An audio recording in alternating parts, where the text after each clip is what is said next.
This is sending a message saying that we're going to shut the Strait of Hormuz. And there are multiple ways of doing it. It's not just shutting the strait itself, which is very easy because it's very narrow.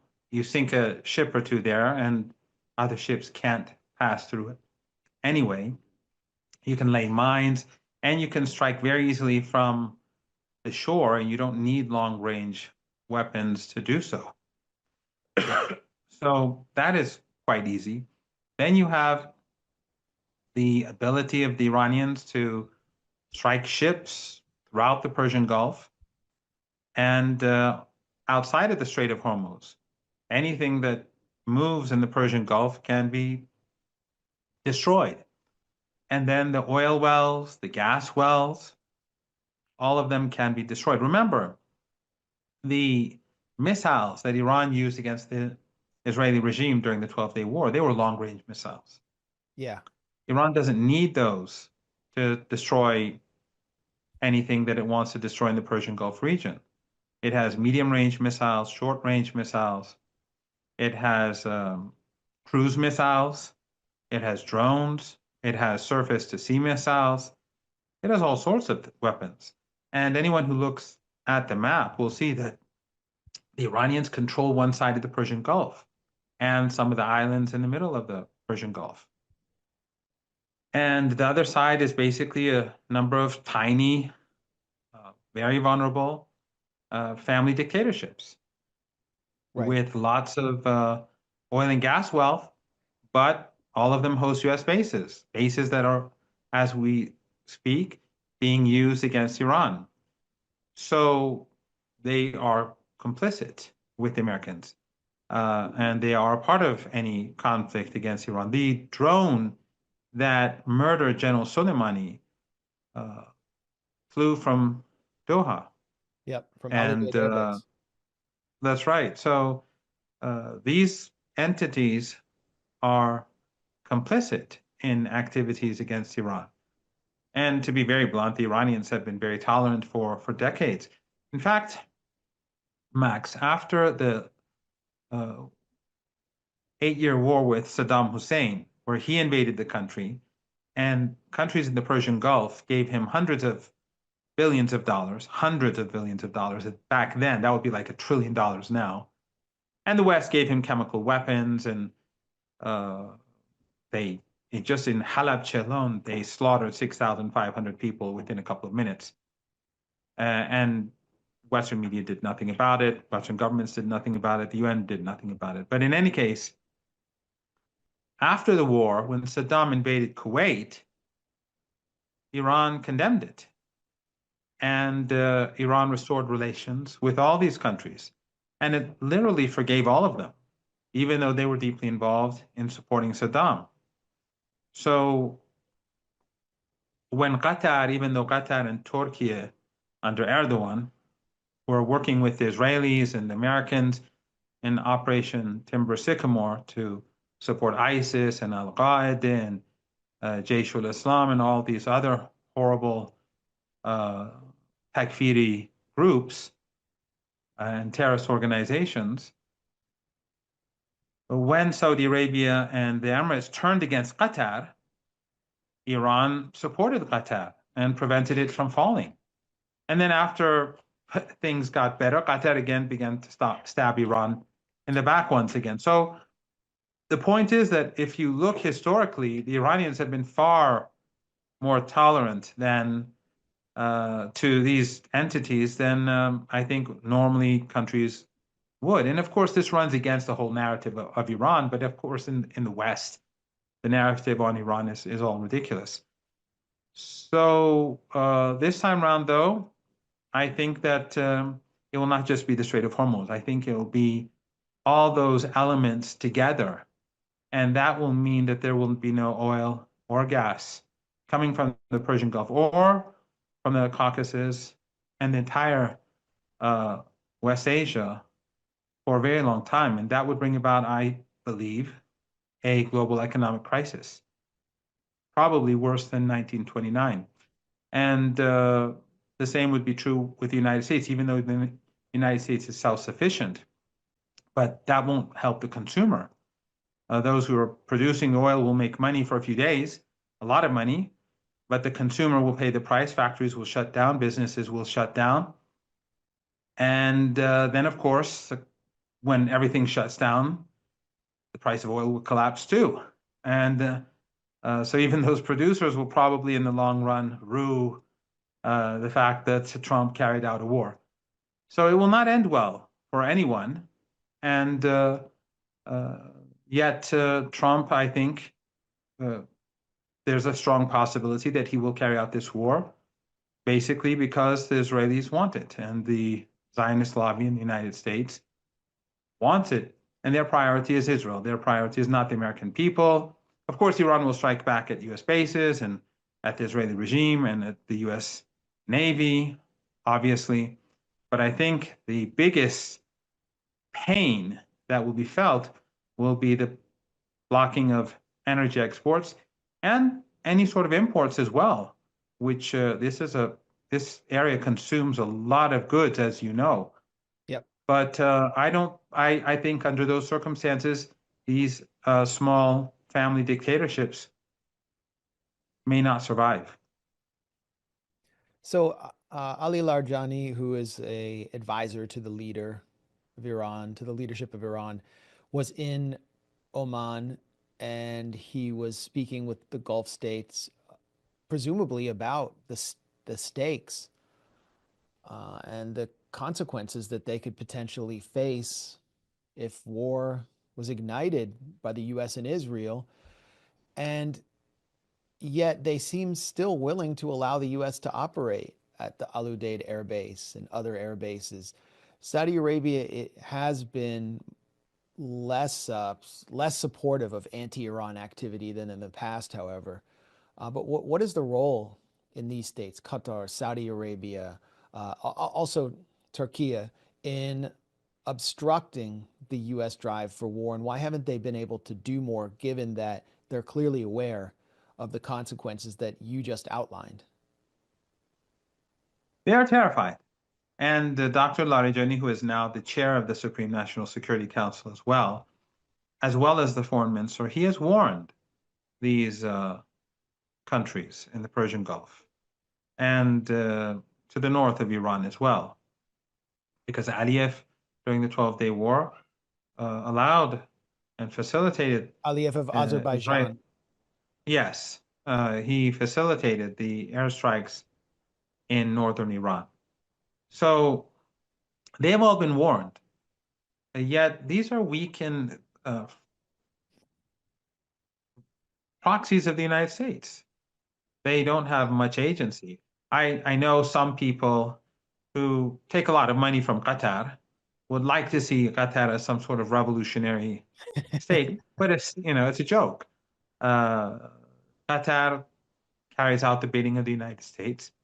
Qatar hosts Hamas because the United States wants it. And Qatar and Turkey, they never support Hamas or the Islamic Jihad in their defense of their lands. What they do basically is they give scholarships to different people. It's public diplomacy.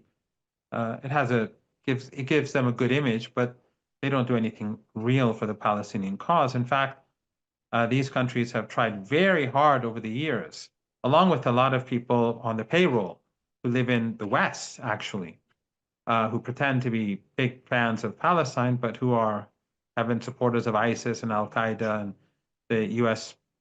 Dirty war in Syria for a very long time. And George Galloway is now living in exile, but none of these people are living in exile. People should wonder why. But these people and these governments have always been trying to create a division between the political wing of Hamas and Iran. That's always been their agenda. I know some of these people who have been doing that. They travel around the world. They go to Malaysia and Indonesia, and they talk more about the evils of Iran than they do about the evils of Israel, quite often. So they will not do anything that goes against U.S. interests. There's no doubt about that. Turkey, too, it's not going to. We know that it continues to transport oil from Azerbaijan to the Israeli regime, even throughout the genocide.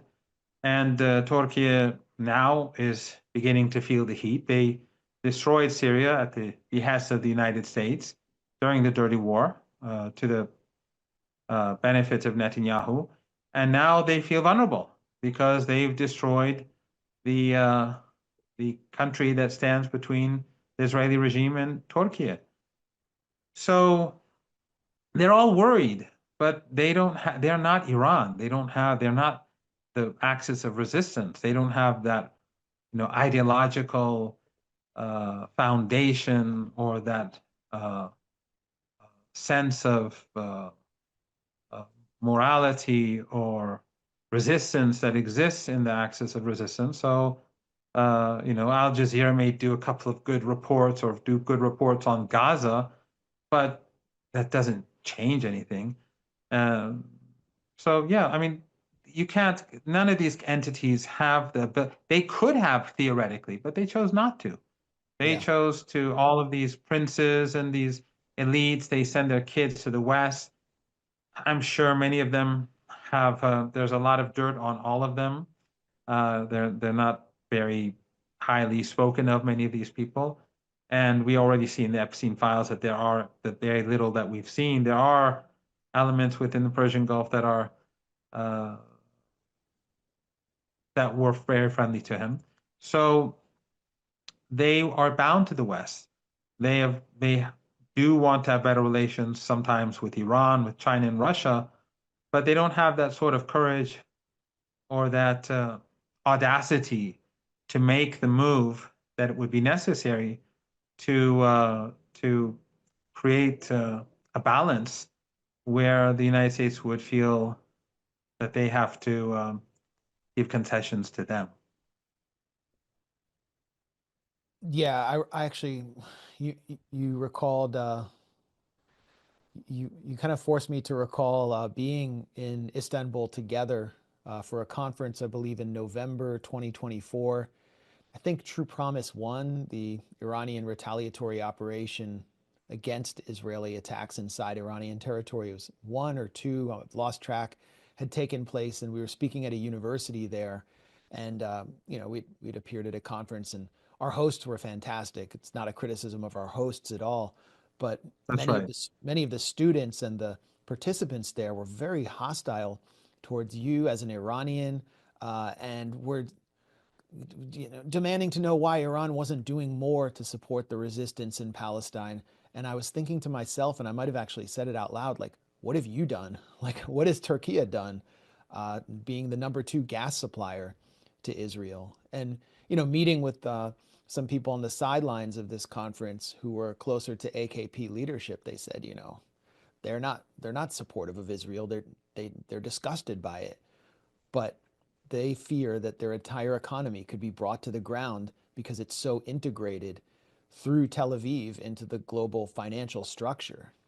And this really highlighted to me kind of why Iran is the target, because it exists outside of the financial structure that we see highlighted and elucidated, the financial network elucidated in the Epstein emails. That to me really is the significance of the Epstein emails when we think about this conflict. Is Epstein will say, I'm meeting with the Qataris on Tuesday, then I have this sheikh from this character from the UAE meeting with me the next day, talking about Russian women. He's not meeting with any Iranians. And that kind of says something. Yeah, and the fact is that Iran is out of this financial system because it has been supporting the Palestinian cause. So when these people were saying, why aren't you doing more? They are choosing to ignore the fact that Iran for decades has been making sacrifices because of their support, because of their financial support, their military support, their political support for the Palestinians. Iran suffers war, sanctions, and a huge amount of anti-Iranian propaganda. In fact, Iran, perhaps I'm not being very accurate here, but I can think of three different trends that have always been hostile towards Iran. One is the empire, the Western media, Western elites, Western think tanks, always hostile of Iran for obvious reasons. Iran's support for Palestine, for Venezuela, for Cuba, for all these anti-empire entities or entities that the empire would not tolerate. South Africa, Iran supported the ANC, the military wing of the ANC, and other resistance organizations in Southern Africa at the time of apartheid. So that was normal. Then you had the left, and the left in the West, especially, very hostile towards Iran. So when it came to, let's say, Saddam Hussein, they were all a part of the anti-war movement. I was a part of the anti-war movement in the UK. I was a PhD student there. I won a scholarship here in Iran. I gave an exam with a number of other people. We went in to do our PhD, and I got involved with the anti-war movement. And Iran was opposed to the war. Sayyid Hassan Nasrallah spoke against the war. Some Shia in Iraq were upset with him because he said this is not right, this is not principled. And I was in the anti-war movement too, but the point is that during Iran was against the United States. Iran hated Saddam Hussein. I suffered as a result of Saddam Hussein. I lost friends. I have injuries. I went through chemical attacks. But the United States and the West empowered Saddam. They were the real culprits. They had no moral authority to take the country. But the left was opposed to war, against Saddam Hussein, even though he was a horrible monster. I mean, the city of Halabja, he just wiped it out. 6,500 people, men, women, children, just killed in a couple of minutes when he dropped chemical weapons on the city. I went to the city soon afterwards, not when the bodies were there. The guards had found the bodies and buried them. But when I went, all the doors were open, and it was like it was a dark experience, even though there were no bodies. Yeah. But so you could go into people's yards, and kids had died there, or women died while cooking, or whatever it was they were doing.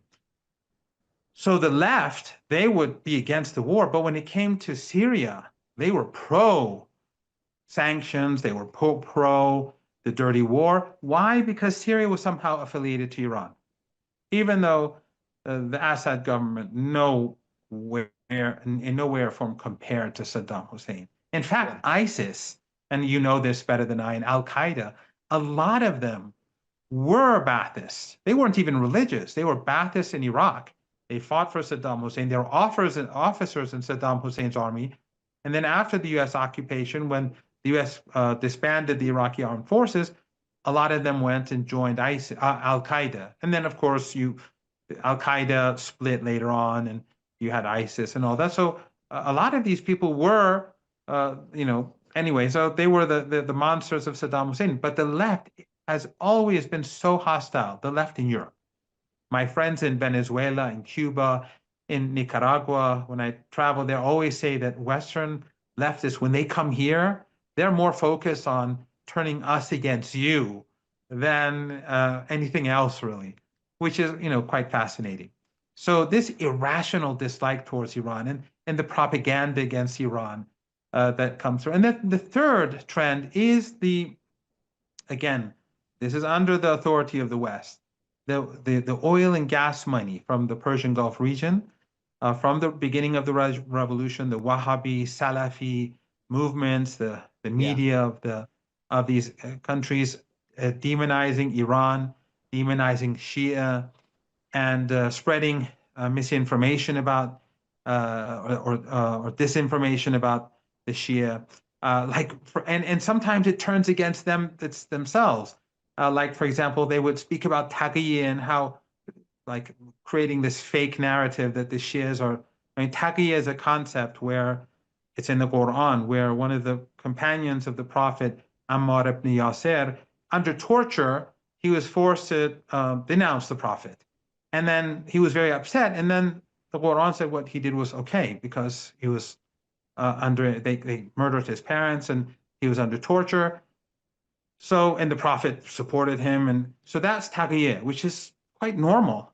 It's nothing, but the Wahhabi and Salafi with the funding of these regimes were saying that the Shia, they believe in this. It's a Quranic concept, and so they tried, because they wanted to demonize the Shia. They said, yes, the Shia are hypocrites. They hide their true intentions and all this sort of nonsense. Right. But they fail to understand that in the West, they don't make a distinction between their fake propaganda against Shia and Islam. They don't, these anti-Muslims, they don't know what Shia is or Sunnis or whatever. They just say, oh, so they say, you do taghiyya. Everyone does taghiyya. So it backfires against them too. So in a way, or for example, more recently, and I'm sorry if I'm sort of going on and on, but more recently, after the Epstein files, you have all this, in order to sort of counter what is happening and this destruction of the myth of Western democracy and Western values and all that with what's being leaked. They bring about these old Orientalist stereotypes. The prophet married a child, or which is nonsense. I mean, the myth about Aisha, one of the prophet's wives, they say she was a child.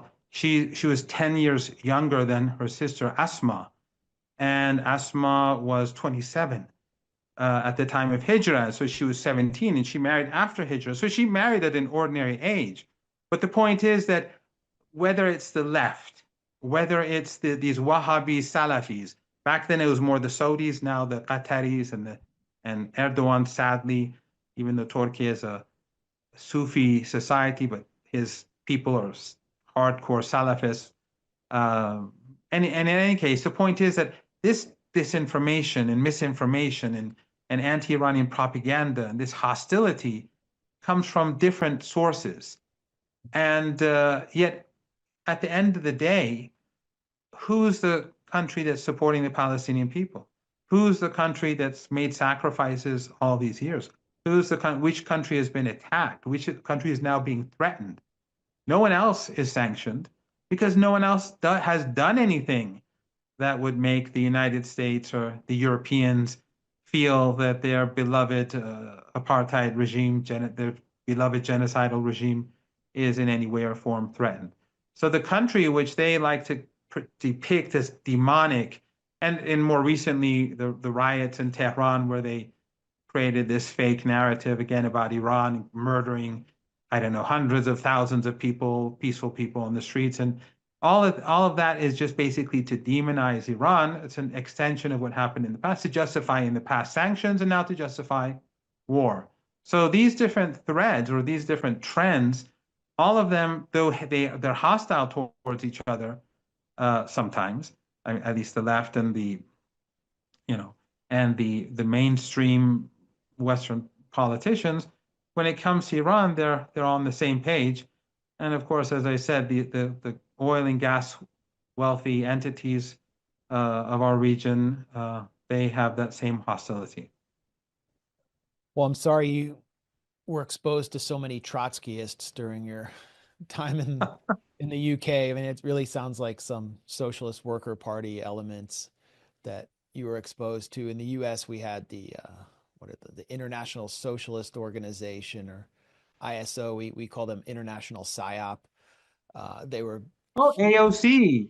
I mean, AOC. I she's mean, been yeah, she's more the spouting social nonsense. democrat wing, and she, that, but there was this group of Trotskyists that would burrow from within the left that were obsessed with regime change in Syria. I just couldn't understand it. They were like praising Jabhat al-Nusra, but you also have this element in the left that's more like the AOC left or the liberal left that hates Iran because of that they're feminists and they see Iran as religious fanatics who are patriarchal, who force women to wear hijab, and they carted out Masih Alinejad, the My Stealthy Freedom, Woman Life Freedom lady. I mean, we were exposed to her constantly. Her, the lady with the hair was like a Yeah, yeah, yeah. fixture on TV sets here for like the last 2 months. But now that Trump has airlifted all of these bombs and brought, 1/3 of US naval assets to Iran. She's disappeared because she did her job. And it's like, we Oh don't yeah, need you anymore. Max, all these people, they are partners in war. They are partners in crimes. These people who, they demonize Iran, yet they say, "Oh, well, I'm against war." No, through your demonization, through your dishonest narratives on Iran, through your lies, you've helped justify war. That's exactly what they wanted. The whole riot episode in Iran, I mean, the evidence is out there. The Secretary of Treasury admitted that this was the plan to bring down the currency and get people on the streets. Then Pompeo, the Mossad, um, Channel 14 of Israel. Pompeo again in an interview on Channel 15 or 13, I don't remember.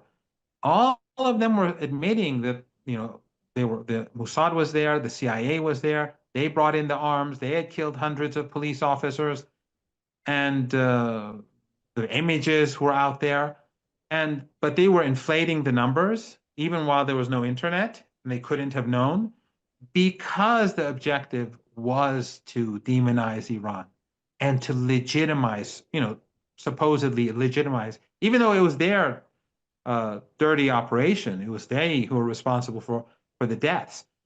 And so they would inflate the numbers in order to justify war. And then now some of these people are like saying, well, you shouldn't have war, but they've helped prepare the grounds for war through this dishonest, through repeating these dishonest narratives. And then when the Iranians gave out the official numbers, the names of all the people who died, their ID numbers, all their details, these people have failed to give all extra names to show that there are 5,600, 7,000, 100,000 people dead.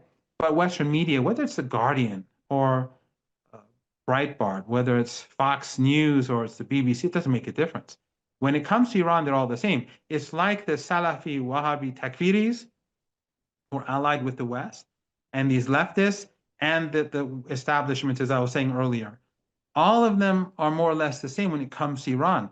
They would be more sympathetic to Hitler if he were around, saying, "Oh, well, we shouldn't wage war against whatever country that the Hitler of today is." But when it comes to Iran, Iran is somehow very unique, and anyone that is in any way or form associated with Iran is thus illegitimate. So, in the case of Syria, a secular regime that actually had better relations with Turkey than with Iran. Assad and his wife would go on vacation with Erdogan and his wife. Iran didn't have that sort of relationship. Iran just had this a relationship, and they cooperated in Lebanon and in helping the Palestinian groups. But the economic and political and personal relationships that existed between the Syrian government and Mr. Erdogan or Qatar, I'm not sure, but I saw this palace. I think it was the sister or one of the princes in Qatar. She has a palace in Damascus. I saw the palace. I forget who in Qatar, but the relationships were actually quite close. Iran only got involved after it saw in 2009 and 2012, 2 years later. I know you know all this. Yeah. But in 2013, when tens of thousands of foreign fighters, thanks to Western intelligence agencies and regional intelligence agencies, had come into the country, and they were there at the behest of, the United States, and the United States only does things in this region for Israel. So Iran began to get involved to stop. They didn't care if Assad was Alawite or Sunni or Christian or Jewish or Hindu or Buddhist. They were against the CIA and the United States being able to gain a foothold in Syria, which they got, and now Turkey is nervous, as they should be. They brought this upon themselves, and the region has been weakened thanks to aiding and assisting the U.S.-Israeli plan. Well, a lot of people forget that Iran's parliament was attacked by ISIS in 2017, or by elements that claimed ISIS. We could call them Salafi or Sunni supremacist, jihadist elements. And Trump praised that attack. It almost looked choreographed. The IRGC fought in Syria almost, and in Iraq almost alongside the U.S. to defeat ISIS. And so, from just a purely Well, counterterrorism the perspective, U.S. didn't fight. The U.S. was bombing from the air, yeah, and they were actually, and they entered very late. When ISIS came to Iraq, the U.S. only enters when they see that it's not to their benefit to stay on the sideline. So when ISIS came into Iraq, the U.S. allowed them to advance. When Nouri al-Maliki, who now the Americans are saying if the parliament elects him as the prime minister, we will sanction the country. This is how yeah, U.S. yeah, supports democracy. So back then, he was the prime minister, and he asked for U.S. assistance, and Obama said no. And Barzani, the Kurdish leader in Erbil, when Erbil was about to fall, he asked for U.S. assistance, and the U.S. said no. And then Iran came in, both to support and defend Baghdad and to defend Erbil. So only later, when the tide began to turn, when Iran began to train the Hashid, the Popular Mobilization Forces in Iraq, and strengthen the Iraqi army, and Hezbollah came in to help training, when the Americans saw that the tide was turning, did they start getting involved, not with Iran, but with the Iraqi government? And I was in Mosul the day when it was liberated. The Americans had bombed just discriminately homes and schools and the university, I recall, being completely destroyed. And so, and the same was true in Syria. When the tide was turning and the Syrians were beginning to make progress, then the Americans started moving to take territory in the north and the northeast of the country in order to prevent the Syrian government from taking back its territory. So it wasn't as if the Americans were fighting ISIS because that was the intention, because for years they were supporting ISIS. They allowed ISIS to advance on Damascus. We yeah, know that from, again, you know all this, but the leaked audio where Kerry, the Secretary of State, told these activists, anti-Syrian activists, that we allowed ISIS to advance on Damascus to put pressure on Assad to negotiate and all that. So, the U.S. intentions weren't benign, but the Iranians went in. And if the Iranians had not gone in, Iraq would have fallen, Syria would have fallen, Lebanon would have fallen. And the people who are now in power in Syria would have been much more powerful than what they are now. Now they're very weak and vulnerable because they were worn down during those years. But if they, back then, ISIS was a powerful force to reckon with, and they were like the Israelis. They'd burn people alive, they'd slaughter. They were, monsters of the worst sort. yeah. And so, back then the Iranians were fighting when the Americans were not helping. And so that was sort of where I was leading was, when the U.S. gets involved and intervenes in the region militarily, it destabilizes the region, and the vacuum has been filled since the Iraq War with these fanatical bandits, which are represented by the ideology of ISIS, whether they are ISIS or Al Qaeda or HTS, who came in and participated in the slaughter of Alawites after seizing power in Damascus. We saw what they recently did with the Kurdish population in Aleppo. And it seems to me that in a U.S. intervention, one of the other risks, and you pointed out the economic risk, global economic crisis. Another risk is the revival of these ISIS-like elements, which have now been sort of shipped from the U.S. by the U.S. from Syria to Iraq to be held there in camps indefinitely. Do you see that as a risk that an attack and a regime change war on Iran could actually lead to ISIS infiltration? Well, that is possible. Although I personally think that the Or United States civil will or fail. civil war? Yeah, I believe that the United States will fail miserably, Yeah, and that the Iranian response will devastate the Americans far more than it will devastate Iran. I mean, war will be horrible for Iranians. Many thousands will die, obviously. The United States, like Israel, is ruthless. They'll kill people, and Western media will say surgical strikes. I mean, we know how it works. So war will be horrible, but I have no doubt that it will be the United States that loses. And a lot of the funders of ISIS and Al Qaeda, or the traditional funders of them, will no longer be around. There won't be that sort of money anymore. But I do think that yes, there will be lawlessness, and but across the region, not in Iran. And I actually think that if the global economy collapses, and it could, it will be hit very hard, but I think we'll go into depression, especially since the global economy is doing very badly right now, and it's a lot of people say it's like about to fall anyway. But Yeah. when that happens, imagine how many people will be on the move throughout the world. I mean, if people are worried about immigration, you'll see millions of people on the move in Latin America, millions in Africa, millions in Asia, and they'll be going to places that are collapsing too.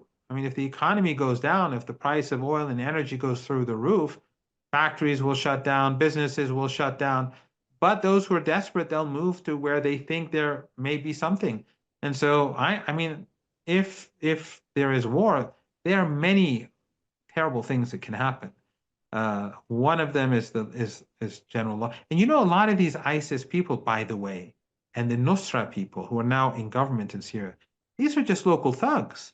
Yeah. These were people who were like the local neighborhood bully. And then when there was a vacuum and no more, the police were no longer patrolling the streets and they were, busy fighting groups, they would take over these neighborhoods. And that's why the situation in Syria today is so chaotic, because all these different groups are controlling different neighborhoods and different cities and different villages. And today, I've been told by multiple people, that for Hezbollah to bring weapons into Lebanon, it's much easier than it was during the last few years when Assad was president, because he was increasingly um, less cooperative and tilting more towards the Emirates and Saudi Arabia to gain some sort of, Get back in the you Arab know, League. yeah, and also to have the Americans ease pressure foolishly. But they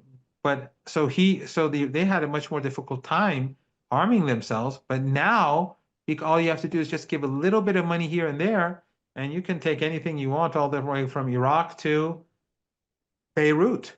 And I'm sure that other things are taken not just by Hezbollah, but anyone can do anything. So that general collapse of society in Syria could expand to different parts of the world. If the economy goes downhill across Africa, across Asia, across Europe, across the United States, everywhere will be affected very negatively. I mean, I'm against war. I don't want war. Yeah. But if there is war, Iran will, it will be a war of for Iran. It will be an existential war, and Iran will, do what it takes to defeat the United States. And for the United States, it will be another one of those many wars of choice. But this will be very different, and the price will be much higher. So I don't want war, but if the United States wants to start a war, I support a maximalist approach towards the battle on the battlefield by the Iranians, which is what they will do.